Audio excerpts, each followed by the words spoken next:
Hello all divine feminine, मैं Ruby.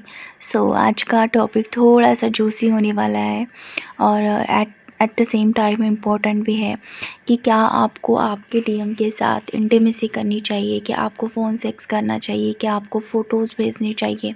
और ये भी ऐसे केस में जब आप मैरिड है, आपके डीएम सिंगल है, या आप सिंगल है, आपके डीएम मैरिड है, या आप बोथ सिंगल है। तो ऐसे केस में हमें क्या करना चाहिए। यूट्यूब्स पे दो व्यूज़ है लोगों के। एक है कि आप बिल्कुल अपने डीएम को एनर्जी ना दें, वो एनर्जी लेने के लिए आते हैं और फिर चले जाते हैं, भाग जाते हैं। और आप मैरिड है तो आप नहीं कर सकती, आप सिंगल है तो आप नहीं कर सकती। ये दो व्यूज़ है लोगों के। इस पे बात करेंगे थोड़ा और पर्सनल एक्सपीरियंस शेयर करूँगी।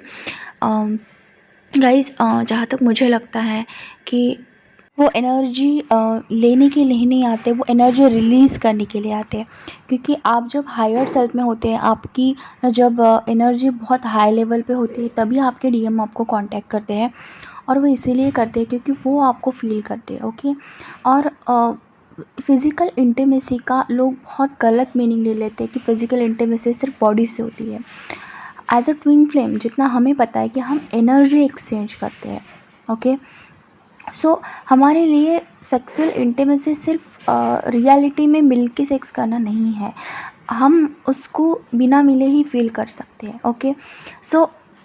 हमें ये समझना होगा कि इंटीमेसी सिर्फ फिज़िकली नहीं होती है, सिर्फ बॉडी से नहीं होती है, शरीर से नहीं होती है, वो मेंटली भी होती है। ऐसा तो नहीं है कि सेक्सुअल इंटीमेसी सिर्फ डीएम ही फील करते हैं, हम भी फील करते हैं। ओके। हमें भी फील होता है, हम भी मैस्टरबेशन प्रैक्टिस करते हैं। ओके। तो हम ये कैसा कह सकते हैं कि सिर्फ डीएम को ज़रूरत होती है, हमें ज़रूरत नहीं होती। हमें भी एट द सेम टाइम ज़रूरत होती ही है। तो हमें क्या करना चाहिए जब डीएम आते हैं, तो क्या हमें उनको एनर्जी दे देनी चाहिए, क्या उनकी एनर्जी हमें रिलीज़ करना चाहिए। तो मैं ये कहूँगी कि अगर आपने उनको एनर्जी नहीं भी दी, अगर आपने उन्हें मना कर दिया फ़ोन सेक्स के लिए या रियल में इंटीमेसी के लिए आपने मना कर दिया, तो वो ऑब्वियसली उनमें ईगो तो होता ही है। वो वैसे भी भाग जाएंगे कि इसने मुझे मना कर दिया। और आप उनके साथ इंटीमेट होंगे, फ़ोन सेक्स करेंगे, फिर भी वो भाग जाएंगे। उन्हें भागना तो है ही, वो भागते ही रहते हैं।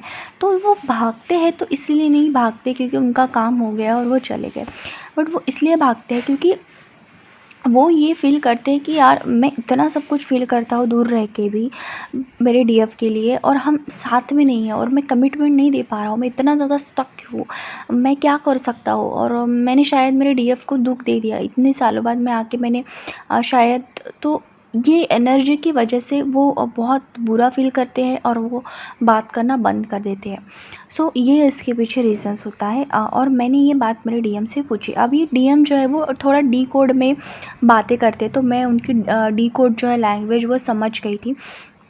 इसलिए मुझे थोड़ा पर्सनल एक्सपीरियंस है कि जैसे ही मेरे डीएम ने मुझे पूछा, हमारे बीच हुआ सब कुछ फ़ोन सेक्स, और उसके दूसरे दिन वो मुझसे बात नहीं कर रहे। मैंने बोला यार ये लड़का रात भर बात कर रहा है, और हमारे बीच बातें हुई। फ़र्स्ट टाइम हमने फ़ोन सेक्स किया। मैंने जैसे ही आपको बताया था कि मेरी अरेंज मैरिज वाली मेरा कांटेक्ट हुआ था उनसे, तो ऑब्वियसली कभी उन्होंने मुझसे ऐसी बातें नहीं की थी। और उनकी शादी हो गई, और शादी के बाद वो 2 साल आके अचानक मुझसे आके बोल रहे कि मुझे आपको देखना है, मुझे फ़ोटोज़ भेजो, और मैं चाहता हूँ कि मैं सुहागरात की तरह आपके साथ मनाऊँ ये रात, तो हम दूर से ही एक दूसरे को देखेंगे, फ़ील करेंगे। तो मैंने उस चीज़ के लिए हाँ कह दिया। ओके। ये जो है कि अ, मैंने उनसे पूछा दूसरे दिन, वो बात नहीं कर रहे थे, तो मैंने उनसे पूछा कि आपका काम हो गया और आप बात नहीं कर रहे हो। तो उस पे उन्होंने मुझे रिप्लाई दिया था कि यहाँ मतलब कि काम की बात ही नहीं थी, फ़र्क है, और ये फ़र्क तुम नहीं समझ पाओगे। ओके। इसका मतलब ये है कि मैंने उनसे ये भी कहा था आप गूगल कर लो, बट ही से नहीं, गूगल पे तेरा ज़िक्र नहीं है, मुझे आपकी ही फ़ोटो चाहिए। अभी आप मुझे ये बताओ कि आपके पार्टनर्स 2 साल, 3 साल, 4 साल, 5 साल, किसी-किसी के तो और भी साल सेपरेशन में रहते हैं, और इतने सेपरेशंस के बाद वो आपके पास ही ये सब बातें करने को, इंटीमेसी की क्रेविंग्स को और एनर्जी एक्सचेंज करने को क्यों आते हैं? ऑब्वियसली क्योंकि वो आपकी ट्विन है। और वो आपको ही ढूँढते हैं जैसे आप उन्हें ढूँढती है। तो क्यों क्यों हम उस फीलिंग्स को अवॉइड करें? क्यों हम हमारे डीएम को फ़ील ना करें? ओके, वैसे ही डीएम सेपरेशन में होते हैं, हमसे हमारा उनके साथ कांटेक्ट नहीं होता, फिज़िकली हम उनसे मिल नहीं पाते, तो क्यों क्यों हम इस फीलिंग को भी दबा दें? ओके। और एक इलेक्ट्रिक करंट जैसा होता है कि एक जैसे प्लग में हमने उंगलियां डाल दी और एक शॉक लगा, बट उस शॉक ने हमें हिला दिया और हमारे जो भी बॉडी में जो भी दुख दर्द था, बॉडी में जो पेन था, वही ख़त्म हो गया। सो वो हमें हील करते, वो खुद के लिए नहीं आते, वो हमें हील करने के लिए भी आते हैं, सेक्सुअल इंटीमेसी की बातें करने। ओके, क्योंकि चाहे आप कितना भी कार्मिक पार्टनर के साथ फिजिकल हो जाओ, किसी और पार्टनर्स के, बट जो डीएम के साथ सुकून है, इवन विदाउट रियलिटी, फ़ोन में भी जब हम बातें करते हैं, जब पिक सेंड करते हैं, तो ये बहुत डिफरेंट लेवल का एनर्जी एक्सचेंज और फील होता है। सो अगर आप मैरिड हैं और आप ये सोचते हैं कि आप अपनी सोलमेट के साथ हैप्पी है और आपको नहीं जाना है उस फीलिंग्स की तरफ, तो आप मैस्टरबेशन अगर उनको सोच के प्रैक्टिस करते हैं तो आप करिए, उस एनर्जी को रिलीज़ कर दीजिए।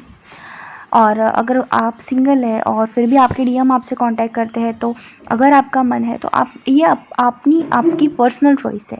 उसके बाद एनर्जी एक्सचेंज करने के बाद, रिलीज़ करने के बाद, अगर आप हायर सेल्फ में खुद को फिर से भेज सकती है, तो फिर ऑब्वियसली आप ये प्रैक्टिस कर सकती है और ये प्रैक्टिस से आपको हो जाएगा कि आपने एनर्जी रिलीज़ कर दी, फिर से आप हायर सेल्फ में आ गई। ओके। और जब ये एनर्जी एक्सचेंज होती है तो एक दूसरे के जो वुंड है वो भी एक्सचेंज होते हैं, कुछ इमोशनल इश्यूज़ है वो भी एक्सचेंज होते हैं, तो कुछ अच्छी चीज़ें भी आपकी उनकी तरफ अगर एक्सचेंज हो गई आपकी एनर्जीज, तो आपका रियूनियन भी जल्दी हो सकता है।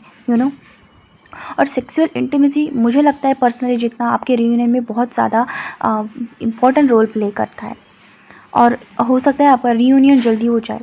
और वो आ गए, भाग गए, फिर से आएंगे, फिर से भागेंगे, 2 बार भागेंगे, 3 बार भागेंगे, तीसरी बार भागेंगे तो उन्हें लगेगा यार मैं इन सब चीज़ों के लिए इसके पास ही क्यों आ रहा हूँ, मुझे इतने सारे तो ऑप्शन है, ऐसा क्या है इसमें। और चौथी बार उन्हें समझ में आ जाएगा कि ये मेरा काउंटर पार्ट है, इसके अलावा मैं कहीं और नहीं जा सकता, ये मेरे लिए ही बनी है। ओके। सो भाग भाग के कितनी बार भागेंगे। आखिरकार उन्हें वो एनर्जी एक्सचेंज करने के लिए आपके पास आना ही होगा, और वो थक जाएंगे एक दिन और वो कहेंगे आपसे कि नहीं, अब तुम्हारे बिना मेरा कुछ नहीं हो सकता। ओके। सो ये था। और आप मैरिड है अगर, तो ये आपकी पर्सनल चॉइस है कि आपको क्या करना है, और अगर आप सिंगल है तो भी आपकी पर्सनल चॉइस है कि आपको क्या करना है। आपको सेक्सुअल इंटीमेसी होना है, या आपको फ़ोटोज़ भेजनी है, या आपको फ़ोन सेक्स करना है या ना करना है, ये अपनी पर्सनल चॉइस पे है। पर अगर आपका मन होता है तो यूट्यूब्स पे वीडियो देख के आप ये मत सोचिएगा कि इन्होंने नहीं बोला है तो हमें नहीं करना है। अगर हमें दिल से, मन से लग रहा है कि नहीं, हमें ये चीज़ प्रैक्टिस करनी चाहिए या हमें करना चाहिए, तो आप आपकी दिल की, आपकी इंट्यूशंस की सुनिए, और जो दिल को सुकून देता है वो कीजिए, क्योंकि it's everything is all about love. और जैसे मैंने आपको बताया कि मेंटली इंटीमेसी होती है और मेंटली हम सुकून फील करते हैं, तो वो चीज़ करने में कोई गैर बात नहीं है। सो ये था। और वैसे भी आपके ट्विन भागने ही वाले हैं, सो बेटर है कि वो कुछ अच्छे मेमोरीज देख के अगर भागे तो आपके दिल को सुकून मिलेगा। सो ये था आज का वीडियो पसंद आया हो तो लाइक कीजिएगा, सब्सक्राइब कीजिएगा, कमेंट कीजिएगा। Thank you so much.